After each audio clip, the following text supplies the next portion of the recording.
Hello and welcome student to the third lectures of this course MA412 Linear Algebra.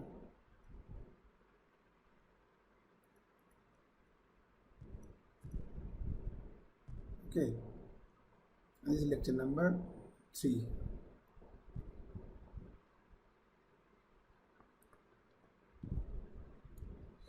Now recall we have already learned for vector space and a special kind of subsets of vector space called linearly independent set, linearly dependent which are not linearly independent, okay, and linear combination. Now today we are going to learn another very special kind of subset of vector space. Okay, so let me start with this theorem. So theorem. So let V what if is some field. Okay, V a linear space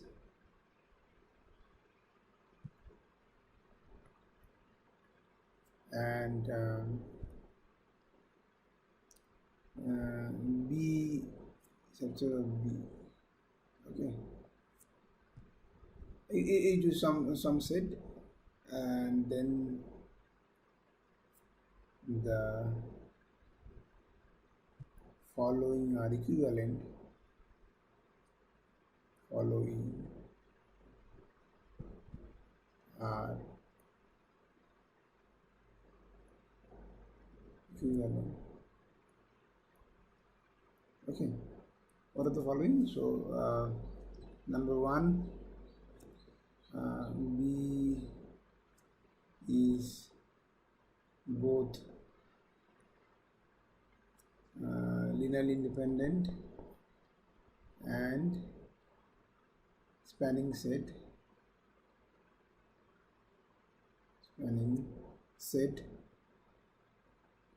for V. This is number one. Okay, and this is equivalent to the second one. B is a maximal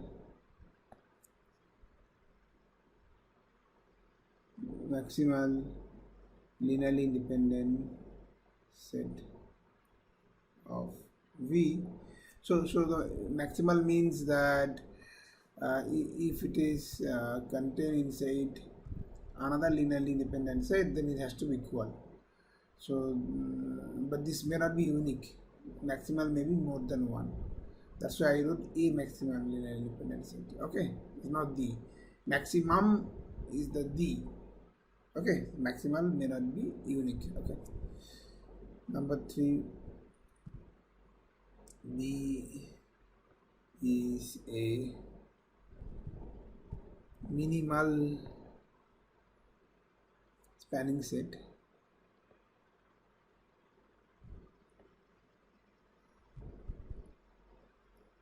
of V.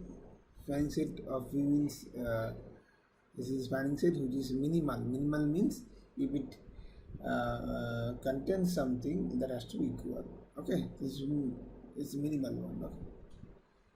So there cannot be any other set which is a proper subset of B and also span B. Okay.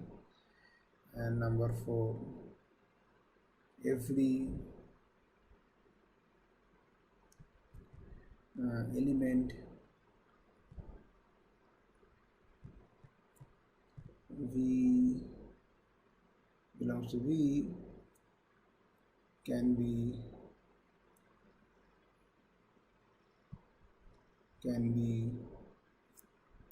expressed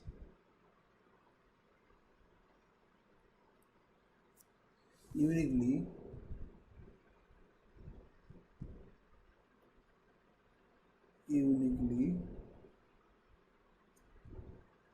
as a linear combination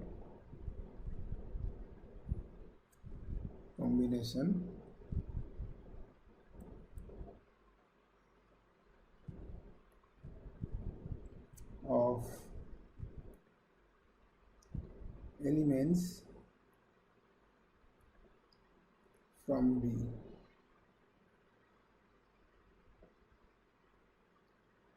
Okay, so whatever vector you choose in V, you can write down that is a linear combination of element of V uniquely. This is the important thing. Okay, uniquely.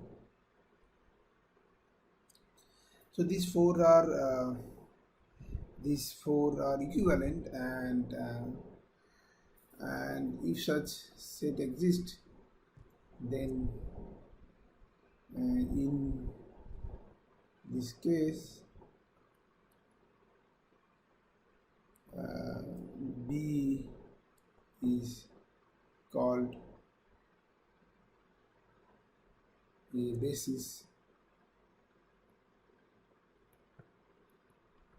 for V over the field F.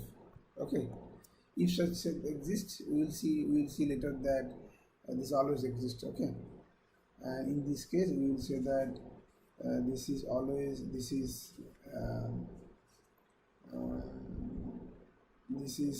basis for the vector space V. Again, you note that we said a basis, so that means this may not be unique. There might be more than one system. Okay, so we are going to give you the proof, but before that, let us see some examples.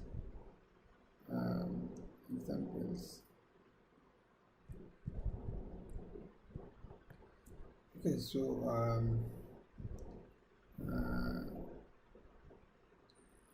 and we verify example after having the proof. You can check it. Maybe so you remember there was PF polynomial over the field F, then you can have a subspace of that P and F. So what is P and F? P and F is the space of polynomials over F whose dimension is less than equal to n. So this is space of polynomials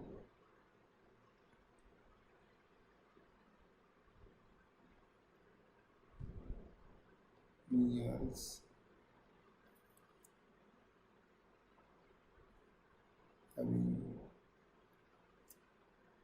dimension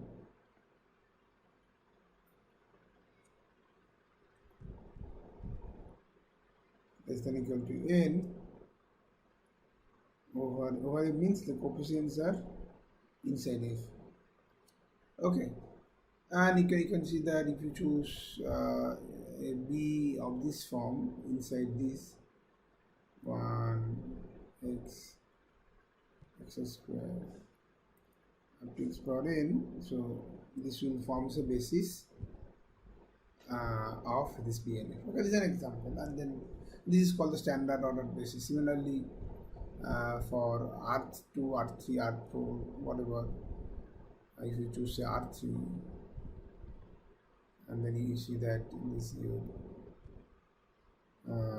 this collection 1 0 0 0 1 0 and 0 0 1, this forms a basis of V over R. Okay, and this basis is called actually standard ordered basis. Okay, so standard order means in this order, this is the first element, second element, third element. Okay, basis. Similarly, you can do it for Rn. What is Rn? Rn will be a vector space having n many components, right? And you can talk about set of the form 1 0 0 0 1 0 0. So it's collection of all such intuples whose ith entries are 1, other than the other entries are all 0. So that will form the basis, and that will be called the standard basis of Rn. Okay, there are so many other examples. Maybe we can have some more later, but let us try to first consider our theorem. So the theorem tells us that these four are equivalent, and any of the four you can think as a definition of a basis. If somebody asks you what is a basis, you can say that it is a linearly independent spanning set, or you can say it is a maximal linearly independent set of V, or you can say it is a minimal spanning set of V, or you can say that if the element of V can be expressed uniquely as a linear combination of V, then this basis. Okay, all are equivalent. Okay, so equivalent means what? So you have to prove 1 implies 2, 2 implies 3, 3 implies 4, 4 implies 1, or 1 implies 2, 2 implies 1, 1 implies 3, 3 implies 1, 1 implies 4, 4 implies 1. Whatever you feel you can prove it. But this way is easier. So let us try to prove this way. Proof. So we are going to prove, trying to prove 1 implies 2, so 2 implies 3, 3 implies 4. Okay. Obviously, you can have different proof also, no problem. Okay. So let's see whether you can prove it by this way or not. So what happened? So 1 implies 2 means, so we assume 1, right? So 1 implies 2. So you need to assume 1, and then you need to prove 2. So what was 1? 1 was saying that so what is the assumption? So assume that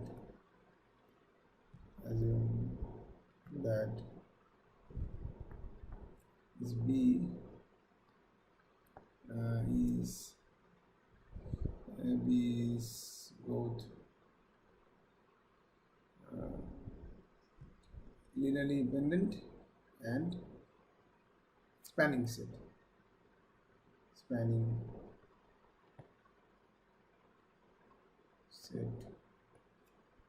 for V over the field. Whenever I am talking about, I am always talking about over the field F. Okay.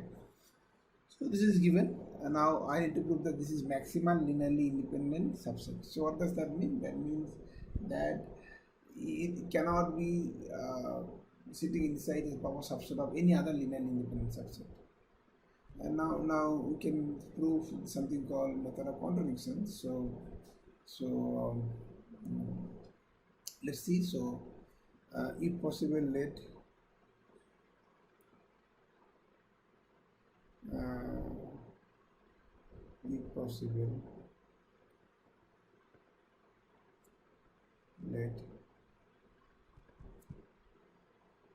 B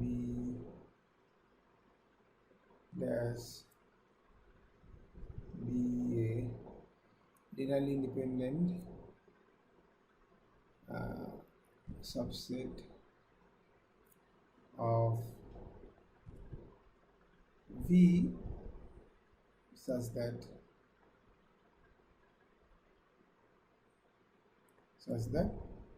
B is a proper subset of B dash. Okay, so I'm just assuming this because I need to prove that B is that maximal one, right? So I'm assuming that there is one more, and then we will show that there is a contradiction. Okay, so what happened? So that means you will have at least one element inside B dash which is not inside B, right? So choose that element. So choose that element V belongs to that B dash which is not inside B. Okay. This is okay. So this is an element of this and not inside B. So now I will show that that B dash cannot be linearly independent. Okay, that is the proof I will show that. Okay, so so if B belongs to this and not to this, and obviously and also this V is also inside V, right? Capital V, the vector space. But we know that B is a generating set, so that is actually equal to the span of B, or we can write down this symbol, right? So this V is not inside B, inside B dash, but V is inside span of B, right? So what does that mean? That means so that is, therefore there exist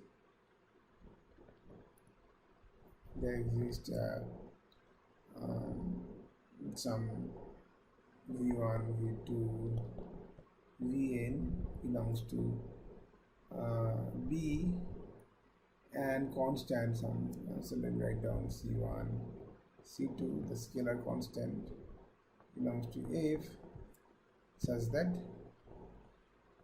what happened, this v will be a linear combination of these vectors ci vi, is right, I equal to 1 to n, because this v is span of b and small v is element of capital B, right? So it has to be of this form. Now again you see that this so this again, these vi's are element of beta dash, right? Because beta dash contains b, right? So and thus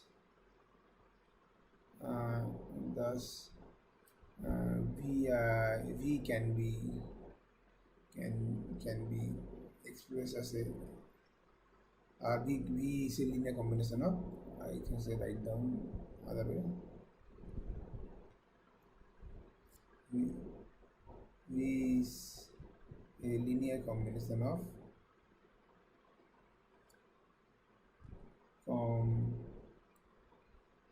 combination of some vectors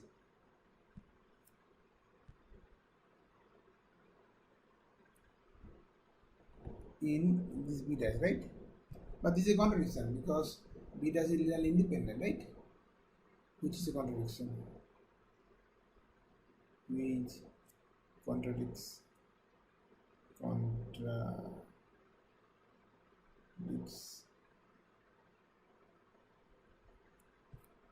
the linear independence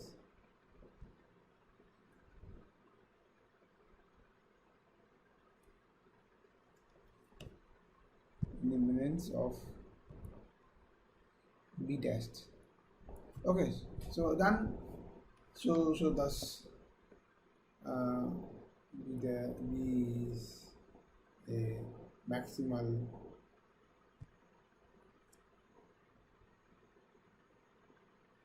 linearly independent set of v. Clear? So 1 plus 2 is done. So in 1 plus 2 what we learn? We learn that it can be possible that it's sitting inside another bigger linear set. Okay. Now next is 2 implies, next is 2 implies 3. So what that does mean? That means I am assuming that it is the maximum linearly independent subset, and then I need to prove that this is a minimal spanning set. Okay. So minimal spanning set means that means you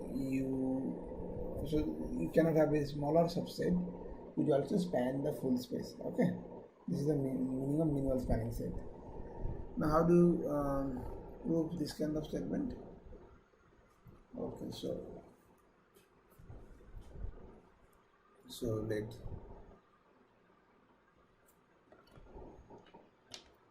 B be a maximal linearly independent set for V, right? And if possible, let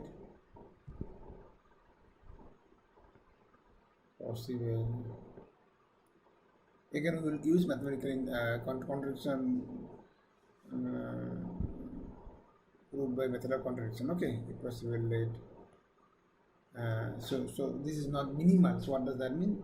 Let we have something, say, let me write down, say B1 is a subset of proper subset of B such that the span of B1 spanning set is nothing but V. Okay, so I am assuming that you have a proper subset of B which actually span V.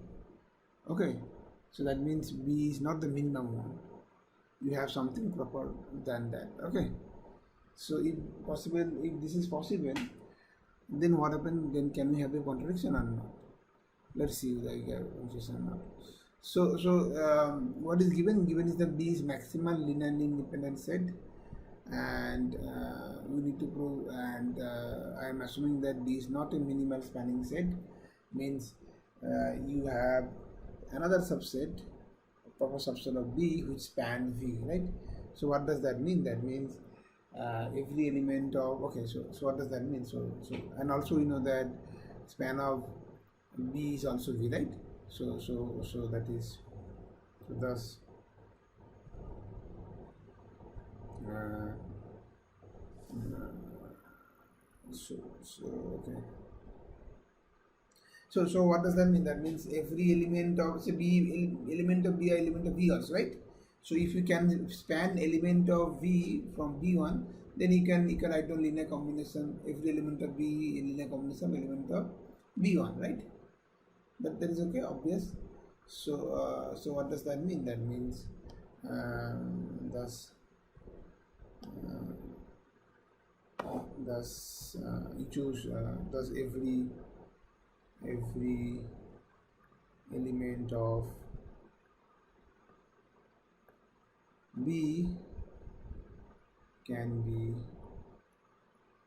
written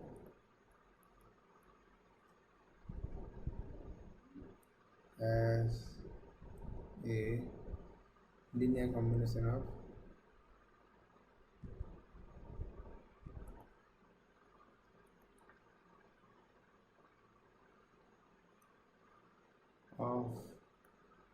element of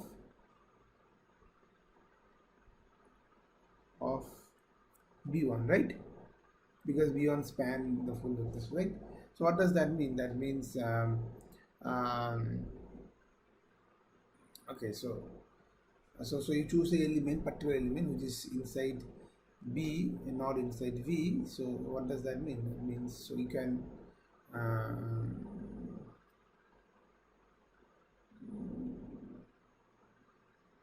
so that is linearly dependent, right? So that means, okay, element of B. So now let you choose some V which is inside B, not inside B1, okay? And you write down that linear combination of B1. So that V you write down some summation Ci B I equal to, say, 1 to M for some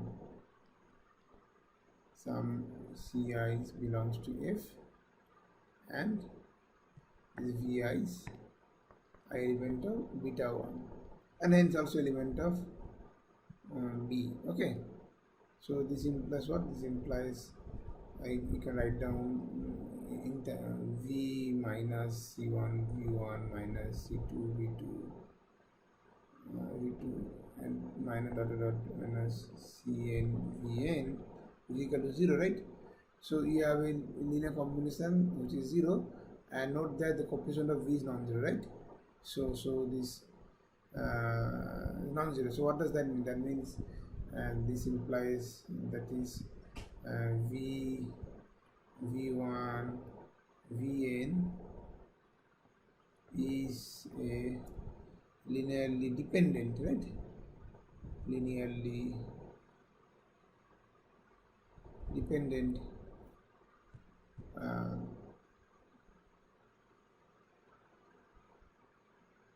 yeah, so this is linearly dependent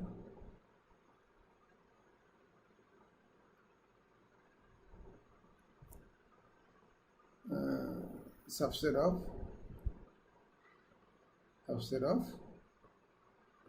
B. But this is a contradiction. B is in a linearly independent subset, right? If you have something smaller which can span everything, then this spans element of B also, and by the process what happens, some elements of B can be write down linear combination of other elements of B1, that is also element of B, right? And hence these elements are linearly dependent, but that is contradictions, okay? So an independent subset of B, which is a contradiction. which is a contradiction. Okay, so that's what happened. So again, um, obviously again you cannot that B is a minimal spanning set. You cannot have smaller than that B, which also span the full vector space. Okay, minimal spanning set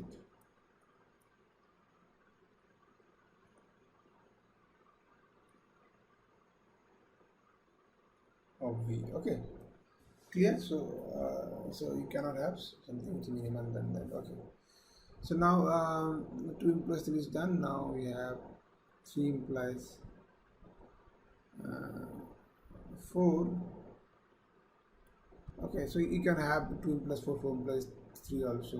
It's impossible, but I'm just assuming following this direction. Okay, so 3 implies 4 means what? So you have let be a minimal spanning set.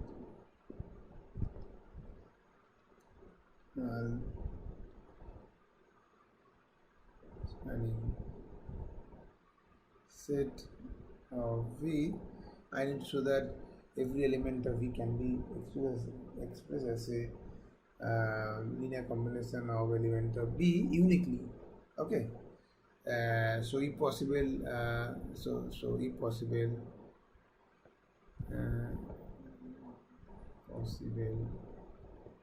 what happens? So you choose the element which is has a 2 such representation. Okay, if possible, let V belongs to V as not unique representation. This spanning set means you can always write down linear combination element of B, but I don't know the unique or not. So let us assume that it has 2 representation.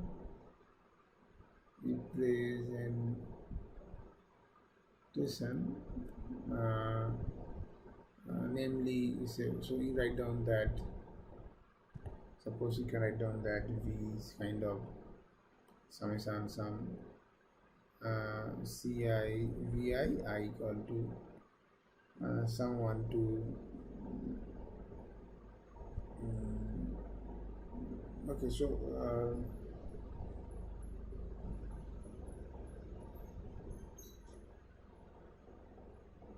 okay, so I'm also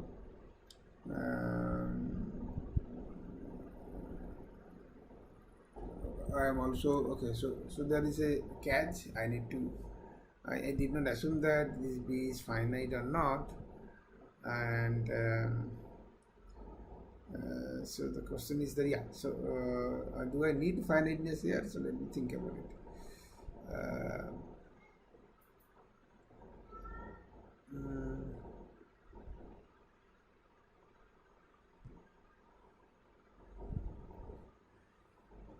No, doesn't matter. I think doesn't matter. Yeah. So finiteness is not required. I think so. Okay.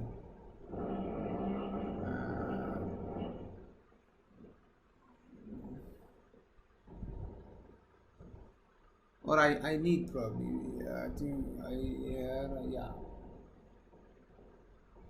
need So I think here I need this B is finite. Let me prove of this assumption is finite. If not, then let me think about it. Okay. So this finite means so you can write down B in terms of some V1, V2, Vn. Okay. And you have 2 representations. So one is this, another one is some some D1 divi I equal to say 1 to n, where these ci's are di's are scalars. Okay, and vi's are vectors inside B. Okay, now if this is the case, then what happens? Then you'll have you take the differences, and then you'll have this ci minus di's and vi's I equal to 1 to n, this is 0, right? This is 0. Now okay, so one minute. So what I need to prove? Okay, so now note that these CIs and DIs cannot be all equal. If CIs and DIs are all equal, then obviously they are same, right? So I assume two different representation. So let C1 not equal to D1. What does that mean? That is this C1 minus D1 is not equal to 0, right? And hence you can actually multiply by the inverse. So that implies you can write down your V1 in terms of 1 by minus 1 by C1 minus D1, and then summation Ci minus Di Vi I equal to 2 to n, right? So the V1 can be written in linear combination of all the other vectors. So what does that mean? That means Vi is linearly dependent over all those V to Vn, right? So you don't need this thing. So this implies that your span of B, which was span of V1, V2, Vn, is actually also equal to span of this set V2, V3 and Vn. So you can remove one vectors. Okay, and this is obviously then equal to V, right? Because the span of this equal to this, but span of B equal to V. So only this will also span V. So this implies, so you have a proper subset. This implies this proper subset V2, V3, Vn, which is a proper subset of B, also span V, and which is a contradiction of minimality of B, right? Which is a contradiction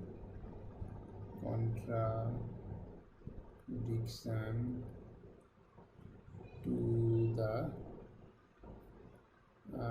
minimality of B.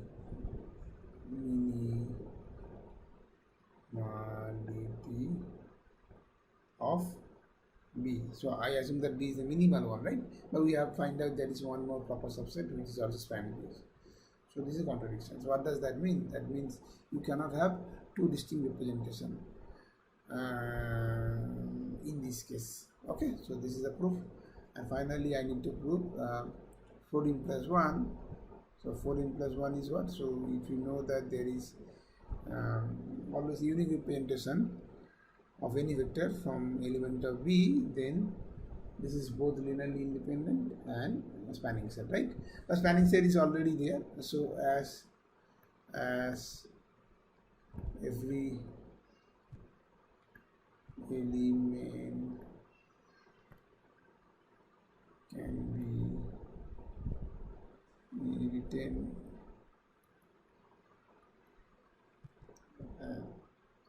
linear combination of every element of V, linear combination of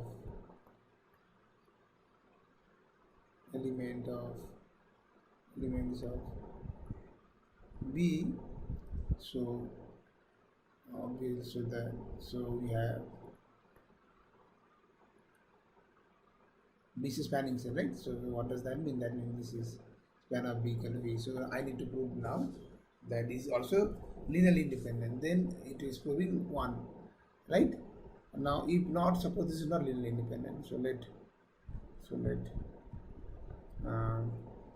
B is not a linearly independent subset of V, right? Yes.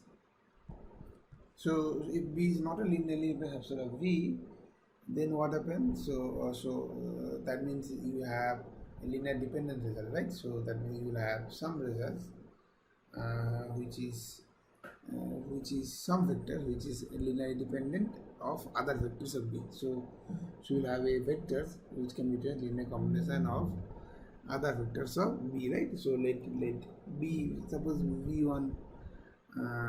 So for this, I'm assuming that is finite V1 to Vn for 4. Okay. So let me write down that. So so this is V1, V2, Vn, and V1 and your V1 that can be written as a linear combination of other vectors, some Ci, Vi, I equal to 2 to n. Okay, for some Ci belongs to F. Okay, because this is not linear independent, right? This is linear independent, so one vector can be written linear combination of other vectors with other vectors, right?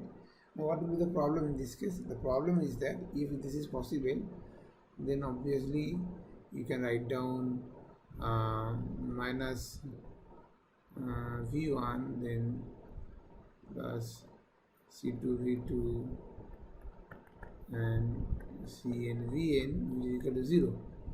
But 0 also have one more presentation, 0 into V1, 0 into V2, right? 0 into Vn, right? This is already a representation of 0. So 0 has two different representations. So thus 0 has two different representation,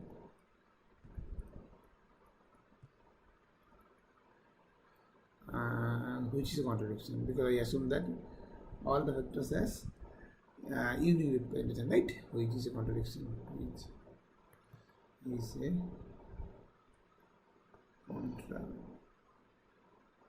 contradiction.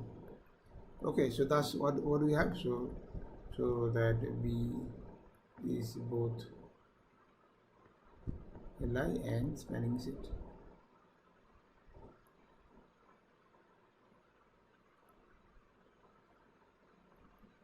Okay, so this is apparently the proof. So that proves that these fours are all equivalent, and you can choose any of them as a definition of basis. Okay, so if somebody asks you what is a basis, so you can say it is linearly independent and spanning set, or it is a maximum linear independent set, or it is a minimal spanning set, or every vectors of V can be written uniquely as an element of this set. Okay, so any of the definition is okay, correct. Now let me discuss some more properties, and okay, so maybe okay, so maybe I will give some more example, and you can check some more properties. Okay, so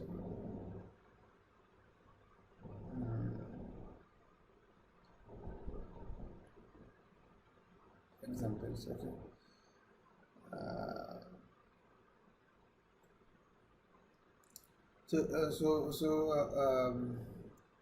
how do you check something is basis? That is one question. So you can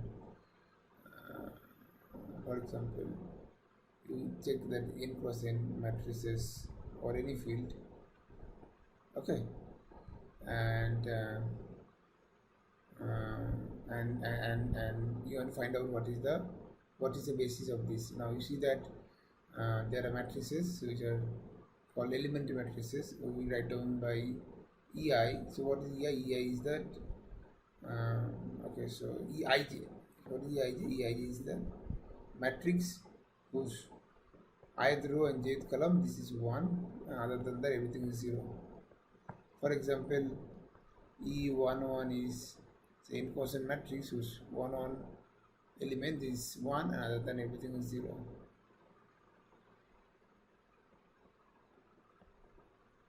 Similarly, E1, E2, Eij. Okay. Now, how many such matrices are there? So n cross n square, right? So if you collect this Eij such that I and j both are from 1 to n, then this collection will form a So this forms a basis for for B, for M cross N. Okay, over any field. Okay. Now to check this is linear independent and this is also spanning set is not difficult. Spanning set is obvious because any matrix A, B, C, D, whatever, you can write down linear sum of these matrices. Okay, this is obvious spanning. Now to check linear independent, you need to yeah. So this is also not difficult. Just use matrix operation, so it gives you that it is linearly independent, right? Okay, so now question is that okay, so before we go to show that every vector space has a basis, let us first show one thing, that suppose we have a finite set which is finite and spanning set, then it has a finite basis. Let us prove first that, then we will prove that it always has a basis, can be finite, can be infinite. So theorem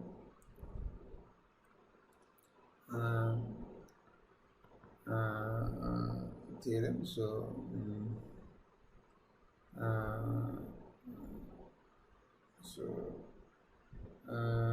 if V has a finite spanning set,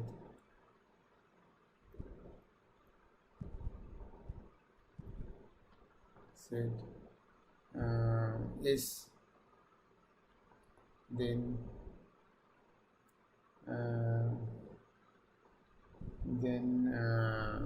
there exists some subset B of S, okay, such that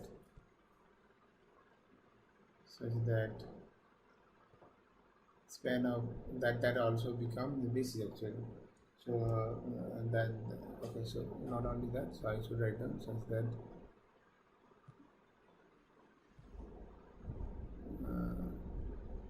such that B is a basis for V over F. Okay, some field. Okay, so what does that mean? That if you have a finite subset which spans V, then you must have a finite basis. This is a theorem that tells. Okay, so that means that is thus V has a finite basis. So this is true if V has a finite spanning set, remember, otherwise not true. Okay, so the proof is out. So obviously trivial cases. So what happens if that spanning set is phi or singleton 0 or singleton 0 also? In both cases, if it is spanning set, then V will be nothing but span of S, which is nothing but singleton 0, right? There's no other options, and that is obvious that that set will be basis for, okay, that phi will be basis for this. Okay, phi is linear independent set. Okay, so this is obvious. So for this is trivial actually. Now I am assuming that your V is not actually trivial. Okay, so let me assume that let E is a non-trivial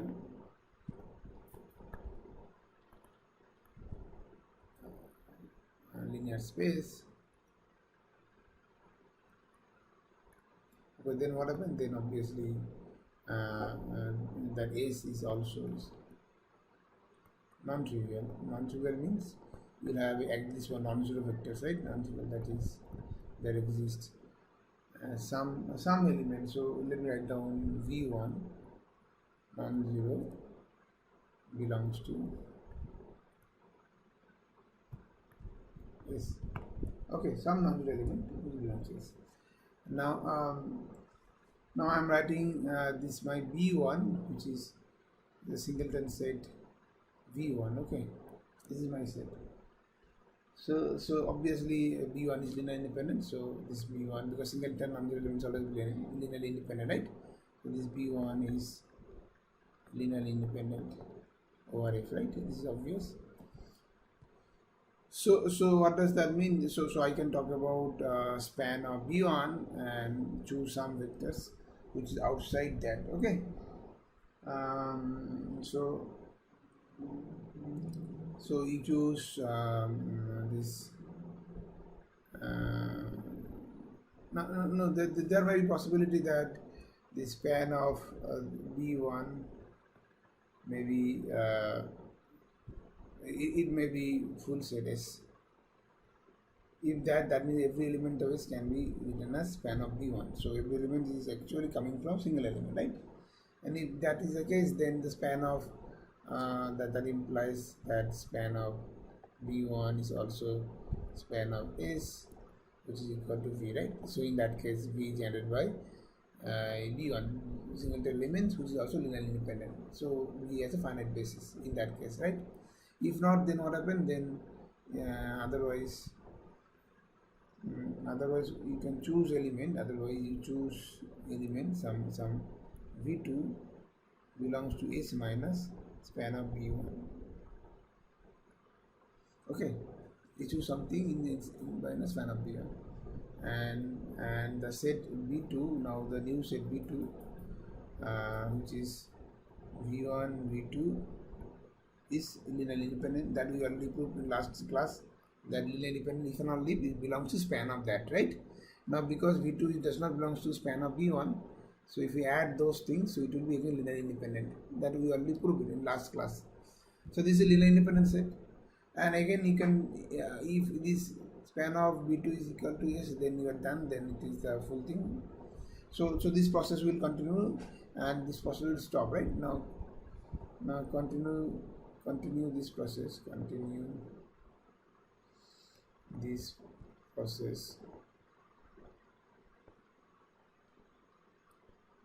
you get something, say some at case state, which I am writing B, and this is V1 V2 Vk, such that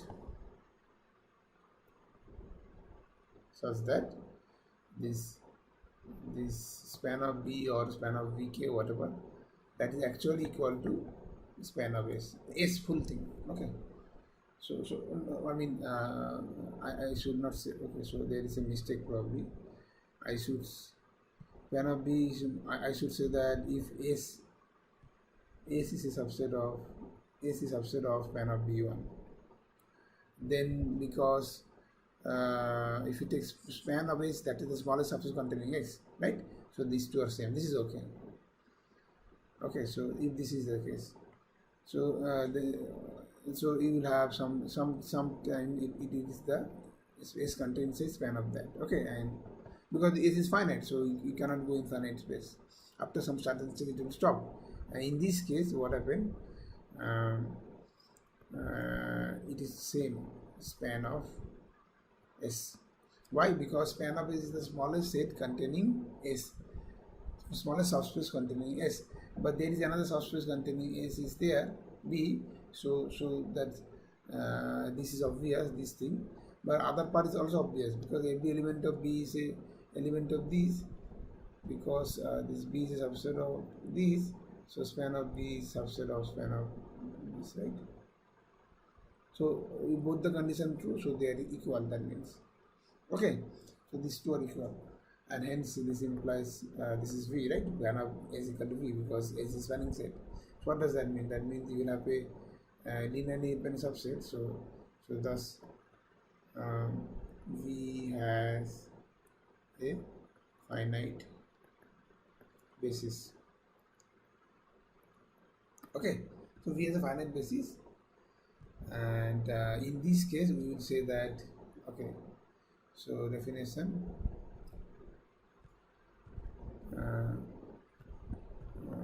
so let B be a basis for V if B is finite. B is finite means cardinality is finite, and then this cardinality of B is called the dimension of V over F. Okay, and if it is finite, otherwise if it is not finite, that means infinite, V is called an infinite dimensional vector space. Infinite dimensional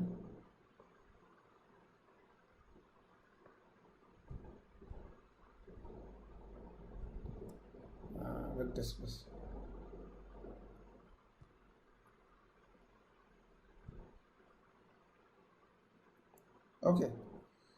Okay, so I will stop here today's lectures. Something more we can discuss at next class. Okay.